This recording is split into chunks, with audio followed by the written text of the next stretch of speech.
Sabay-sabay natin alamin ang mga kaganapan na nangyayari sa ating bansa.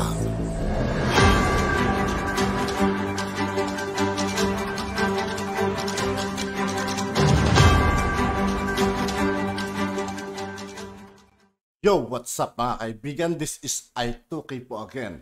Ngayon nandito naman ulit tayo sa channel ni Banat News Updates. Dito naman ulit tayo magbibigay ng komento at reaksyon. Kaya samahan niyo ako guys.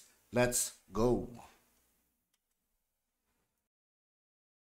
Hamon po ni BP Sara, magdemanda kayo sa Pilipinas dahil hindi niya kikilalanin ng ICC. Ito po ang sinabi ni BP Sara, no? Bagong script na naman. Ito, pinatulan na po sila sa Kanyas. Alam niyo, tama po yung sinasabi ni BP Sara eh. Kahit po tayo, di ba? Never po. Never po natin na nakita o narinig yung involvement ni BP Sara nung siya ay mayor o maging nung vice mayor. Hindi po nasasama pangalan niya. Tama si BP Sara dun. Matagal na po natin naririnig yung DDS. Matagal na po natin naririnig yung tukhang. In fact, kauupo pa lang ni Duterte ang ginawa ng mga dilawan, no? Sa pangungunan ni... Kaya nagtataka kayo, parang aping-api si Laila de Lima. Ano lang po natin, no? Ipaalala lang natin, no? Hindi pa po nag-iinit yung puwet ni President Duterte sa upuan nun, eh. Sinimulan na silang imbestigahan dyan sa DDS sa Davao, yung ginawa nilang tukhang-tukhang, no, sa Davao. Pero never po nabanggit ang Vice Mayor, then Vice Mayor Sara Duterte. Never po nabanggit yung Mayor Sara Duterte dito po sa mga war on drugs na to, dito po sa mga EJK na to, no? Never po, sa lahat po, nakasubaybay tayo eh. Di po ba? Narinig na rin natin yan sila sa Kanyas. Hindi po yan na, wala pong Sara Duterte na binabanggit po yan. Ibig nyo sabihin, all these years na hindi involved si Sara Duterte, nung naging Vice President, involved na siya. Involved siya noong siya ay Vice Mayor at Mayor. Ang gagaling magsigawa ng script eh. No? Mahuhusay po sa gawaan ng script talaga itong mga gustong pabagsakin si Sara Duterte. Parang Bikoy lang yan. Bikoy part 2. Wala po naniniwala. So, kaya nga sabi ni Sara Duterte, ang tagal ng panahon, hindi siya involved. Nanood po tayo lahat sa investigasyon ni Laila de Lima hanggang napata na siya ni Richard Gordon. Pero hindi po involved. Nung nag-Vice President, biglang involved na po. Eh, ibang klase. Ibang klase talaga to si yung gustong-gusto po nilang pabagsakin eh, no? At all cost. Kinakailangan kahit naman alam po ninyo kung sino man po yung nagpipinanse diyan sa mga tao na yan. Pagpalagay na natin nagtagumpay kayo. Hindi naman si Tambi ang mananalo. Malayong-malayo po. No? Okay. Sabi po ni BP Sara, kung talagang kayo ay totoo na naniniwala kayo na merong siyang ginawa, ba't hindi nyo sampahan ng kaso? Hindi na po tatay niya presidente. No? In fact, kalaban po nila yung kalaban po ng pamilya nila ngayon, yung namumuno. Kayang-kaya nyo pong sampahan ng reklamo. Bakit po ayaw ninyong sampahan? Kaya naman po, di ba? Kaya po kayo tumakbo sa ICC noon. Dahil ang nirereklamo nyo, presidente ng Pilipinas. Noon. Pwede talaga sasabihin, ano laban namin dyan sa presidente? Bagamat mali na dumirekta kagad kayo sa ICC, mapapangatwiranan nyo kasi pinakamakapangyarihan. Ngayon po, wala na po sa kapangyarihan si Tatay Digong. Pwede nyo nga siyang sampahan sa local court kung gusto nyo talaga ng katarungan. Wala rin po si BP Sara. Pwede nyo naman po sampahan ng kaso. Bakit po hindi? Yun na nga Gusto nyo lang pabagsakin. Alam nyo po, sa dami po ng banat ninyo sa mga Duterte, wala na po naniniwala. Pwedeng-pwede naman talaga yun. No? Na kayo po ay malaya po kayo na dumulog sa local court at hindi po nila aatrasan. Ano po ba ang nakakapigil sa inyo? Wala na po sila sa kapangyarihan. Wala na ngang congressman. Halos wala na ngang congressman. Okay, punta po tayo kay Kiko Pangilinan. Kung hindi nyo po napupuna, kasi wala na pong pumapansin.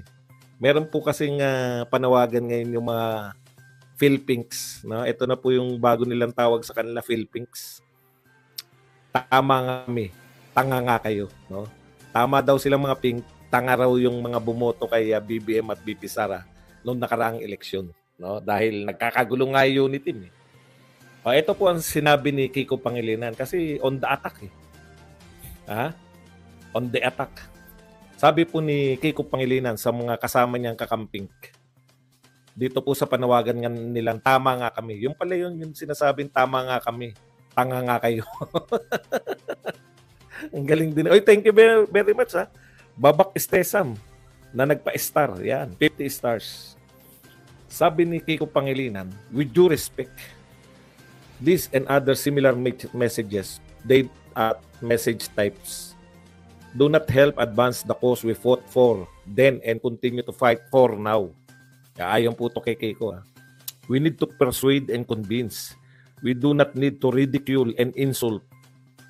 Kailangan natin makipag-usap at makinig, hindi itong mang-insulto at makipag-away. So, pinayuhan na naman ng bait-baitang si Kiko Pangilinan ang kanyang mga kapanalig sa pink movement na wag po tayong mambastos, wag po tayong mang-insulto, wag po tayong makipag-away, no? We need to persuade and convince. Yan na naman sinabi ni Kiko. Ano po ang sinabi ng kanyang mga kakampings? Galit po kay Kiko. Ito po, sabi niya, with all due respect, you are wrong. Butata si Kiko sa mga kakamping. We should be vanguards of the truth and the watchmen over the towers. What we need is vigilance and boldness in standing up for what is right and raising our voices. Biruin yun, no? In unison to highlight the travesty that is happening right now. We should. So binutatapos, we should not be cowering in the darkness. We should be raging against the dying of light. Yan po ang sinabi ng ni Pilio Agpao. Isa pong kakamping. Ito pa po. May maganda pa rito. With all due respect din po, sabi naman po ni Paul Gutierrez. Di ba ginawa na natin yan dati? May nangyari ba? So what should we be doing different now other than sitting and watching in the sidelines? Yan. Ito naman po ang sinabi na isa. I admire the kindness. But if we do kindness again, saan tayo pupulutin? The Reds and Greens are so aggressive that every day they ridicule us. So, it's a no. Ayan po mga kapatid, ang mga halimbawa. Marami pa po na kinokontra rito si Kiko Pangilinan. We do not have the resources to convince these people. We will fight them. You run next year and try to win. Oh, please, sabi naman po ng isa. Respect those who supported you. Abandoning them isn't respect. Miss Nick po, ayan po, ito po ang kawalan ng leader ng mga kakamping ngayon, no? Akala nila sila pa yung opposition. Hindi na po sila ang opposition. Ang opposition po si Rodrigo na. Si Rodrigo na po ang tunay na opposition, hindi na kayong mga pink. Nakakaawa, no? Naawa po ko sa mga pink. Yung leader po nila, sinasabihan sila na huwag kayong mang-away ng mga unity. Hindi yan ugali natin. Puta, binara si Kiko. Ginawa na natin yan. Wala naman tayo na kumbinsi. Mang-away na tayo. Alam niyo po, hindi na po kinikilala yung mga leader nila. Si Lenny hanggang ngayon tahimik. Walang pakialam yung mga leader ng kakamping tapos tatakbo. Gusto nila manalo. Alam niyo kaya kayo talunan, no? Kayong kakamping. Wala kayo, binabaon na kayo. Pangarap niyo dati, mag-away yung unit team para kayo makasingit. Nag-aaway na eh. Nag-aaway na eh. Wala pa rin. Hindi pa rin kayo makasingit. Paano? Ang leader nyo si Kiko at si Lenny.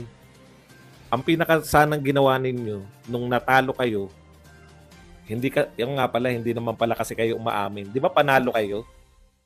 Mga nanalo. Ano? yung mga members nila umaamin na wala naman kayong ginagawa. Tapos. Kawawa. At yun nga po mga kaibigan, dito po nagtatapos ang ating reaction video. Muli ako po si I2K ng Sundalo ng Dunggalo. Maraming salamat sa patuloy na pagsuporta. Yeah, peace out.